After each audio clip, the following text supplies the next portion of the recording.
hablar acerca de lo que podría sonarnos parecido a un plan paso a paso, pero tiene que ver con el agua, el uso del agua.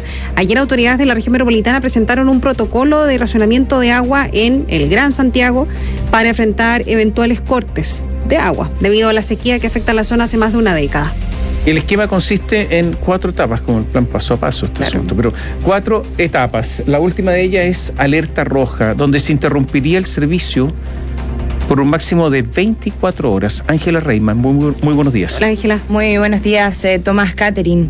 Debido a la condición de escasez hídrica que se arrastra por más de una década y que afecta a varias regiones del país, incluida la región metropolitana, la Superintendencia de Servicios Sanitarios, el Gobierno Regional, la ONEMI y Aguas Andinas dieron a conocer el primer protocolo de racionamiento de agua para el Gran Santiago. Si bien este plan no se traduce en un llamado inmediato al racionamiento a nivel sectorial, sí refleja la urgencia hídrica que existe, y por esa razón el gobernador Claudio Orrego hizo un llamado al consumo responsable del agua potable. No podemos descartar un racionamiento de agua dentro de los próximos 12 meses. ¿Sabemos cuándo? No. ¿Sabemos si va a ser necesario? Tampoco. Pero por lo menos decirle a la ciudadanía que estamos preparados y que hacemos un llamado al consumo responsable y los que puedan al ahorro y la reutilización del agua en toda la ciudad, no solamente los individuos, sino que también las empresas, la agricultura y las comunas. La estrategia de este protocolo consiste en una serie de acciones que se rigen por un esquema de alertas progresivas para los sectores abastecidos por los ríos Maipo y Mapocho. Estos abarcan casi la totalidad del Gran Santiago, exceptuando las comunas de Cerrillos, Maipú y parte de Estaciones Central, que son abastecidas por el sistema SMAPA. En esta estructura de alertas, la primera fase, la alerta verde, requiere una comunicación interna de las empresas, ya que se activa cuando los suministros del río Maipo no cubren la totalidad de la demanda y requiere acuerdo con otros usuarios, o cuando la baja del río Mapocho obliga a complementar la producción con recursos provenientes de la cuenca del Maipo. En la alerta verde se crea principalmente mayor difusión para el ahorro y se prioriza el uso de aguas subterráneas. La segunda fase es de alerta temprana preventiva, donde se cumple con criterios de la Dirección General de Aguas para la declaración de sequía extraordinaria. Es en esta etapa donde las autoridades señalan que se encuentra la región metropolitana actualmente. En esta instancia, las autoridades comienzan con la restricción de presiones del recurso dentro de la norma y verifican los recursos de emergencia, los cuales hasta el momento son relativamente suficientes para abastecer a la ciudadanía.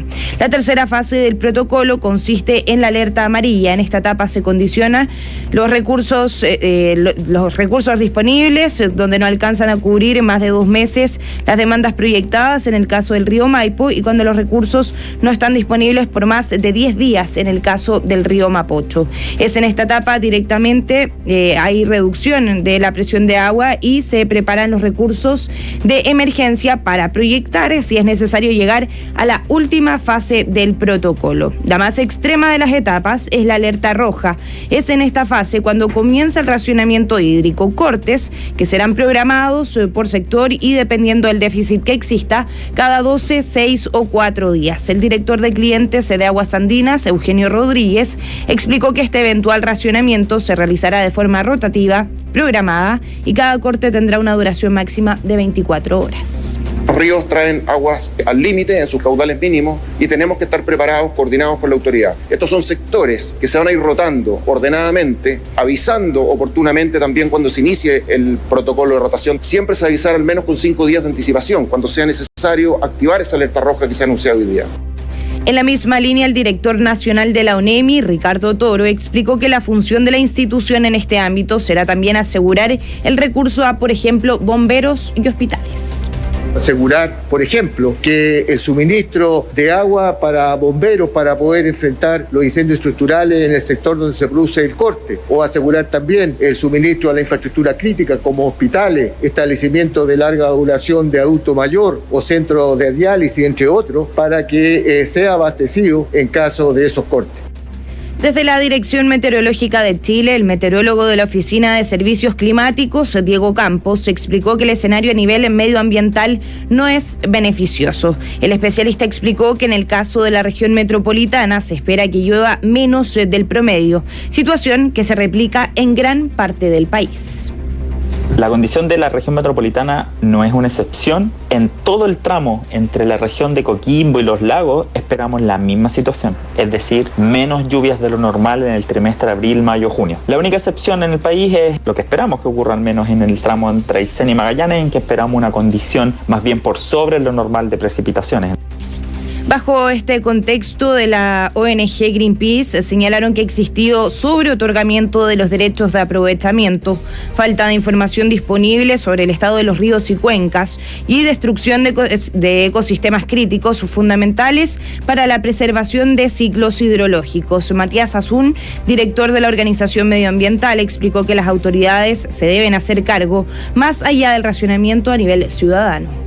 Tenemos que sincerar la situación hídrica, priorizar el consumo humano, garantizarlo como un derecho, evitar seguir destruyendo esos ecosistemas hídricos que son tan importantes a lo largo y ancho del país. No va a alcanzar únicamente con ahorrar y restringir el consumo. Tenemos que hacernos cargo que el agua que tenemos que priorizarla en un desarrollo humano y sustentable, ecológicamente amigable. En el caso de las comunas que son abastecidas por el sistema SMAPA, que como ya mencionamos son Maipú, Cerrillos y parte de Estación Central, de todas formas el gobernador metropolitano Claudio Rego hizo un llamado a remodelar sus estructuras debido a que se ha registrado que se pierde un 50% del recurso hídrico por filtraciones. La autoridad regional agregó que están trabajando para homologar una ordenanza común en toda la región metropolitana donde se proteja el agua potable. Tomás, Catherine. Mira, el tema de SMAPA es una prueba de que el mundo público puede ser incluso peor que el privado, porque en el privado no hay un 50% de pérdida de agua, pero en el sistema público de SMAPA, que es público, es municipal, 50% es una vergüenza. Y nadie dice nada porque es público. Entonces, ahí están. Seguramente los gerentes siguen, las personas encargadas siguen frente a este desastre.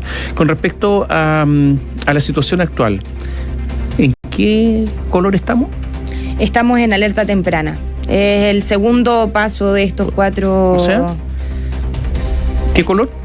Está representado por el color naranjo. Primero es el verde, después el naranjo, después amarillo, que es la alerta amarilla, y la alerta roja. Y lo que hay es una coordinación de las empresas distribuidoras de agua potable para intentar paliar el déficit en el que estén una y la otra, ¿verdad? Claro, efectivamente, es eso. Por ejemplo, en el caso del río Maipo están en conversaciones con otros usuarios y en el caso del río Mapocho sacan un poco del recurso hídrico que se produce en el río Maipo para, digamos, llevarlo a la cuenca del río Mapocho y poder abastecer las comunas que se ven más afectadas por este corte, que sería Lo Barnechea, Vitacura y Las Condes, que son las abastecidas por el río Mapocho. El Mapocho que no a simple vista puede ver que no tiene agua. Efectivamente. Es una especie de acequia. Es un hilito, sí. Sí, oye, a ver, ¿estamos a punto de tener racionamiento?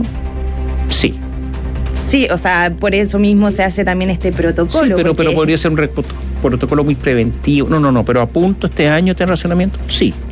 Ahora. El mismo gobernador de lo dice, no se puede descartar dentro de los 12 meses y dependemos de las lluvias, que escuchamos al mismo meteorólogo que dice que no es un escenario beneficioso. No va a haber lluvia, parece, no según los meteorólogos. O sea, va a haber racionamiento si uno tuviera que apostar.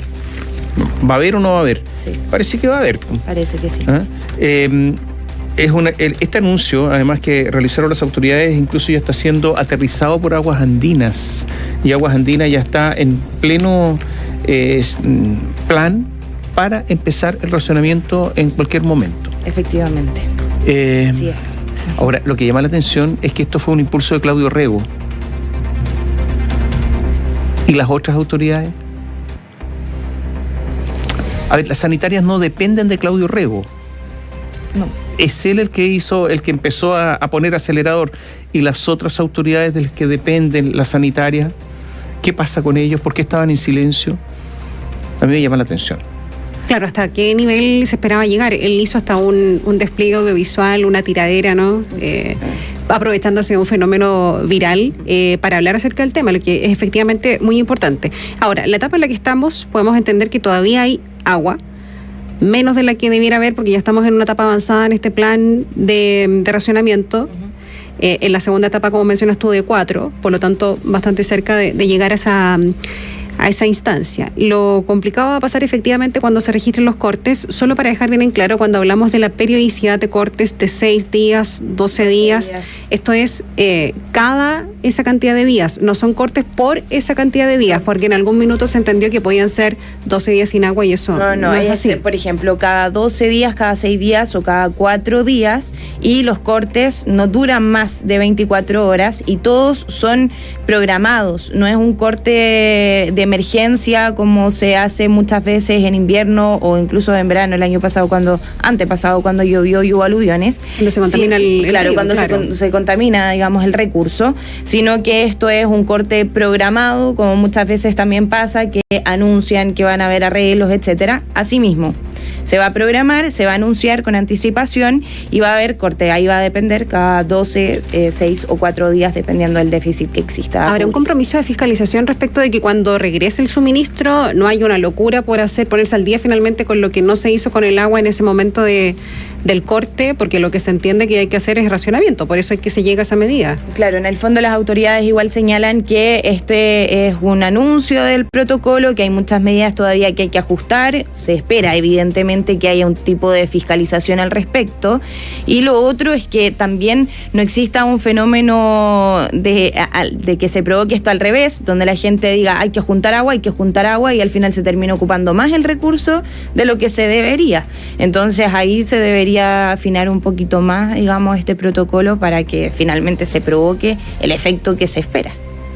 Gracias, Ángela. Muy buenos días. Chao, Ángela, hasta pronto. A propósito siempre de agua o escasez de agua, como una medida paliativa y a corto plazo catalogaron alcaldes de la provincia de Petorca la entrega de 141.000 metros cúbicos de agua para el trimestre abril-junio de 2022. La contratación de este servicio tuvo un monto de más de 2.000 millones de pesos y comenzó a regir el 1 de abril y se extenderá hasta el 30 de junio. Eduardo Montoya con más antecedentes. La Delegación Provincial de Petorca firmó para el trimestre abril-junio de 2022 la entrega de 141.000 metros cúbicos de agua para los sectores con más problemas de la provincia. El delegado presidencial de la provincia de Petorca, Luis Soto, precisó que la contratación de este servicio tuvo un monto de más de 2.000 millones de pesos y agregó que comenzó a regir el 1 de abril y se extenderá hasta el 30 de junio. Se trata de ir bajando los costos, terminar de una u otra forma con los camiones de aljibe, aunque va a ser difícil terminar definitivamente, pero esa es nuestra idea.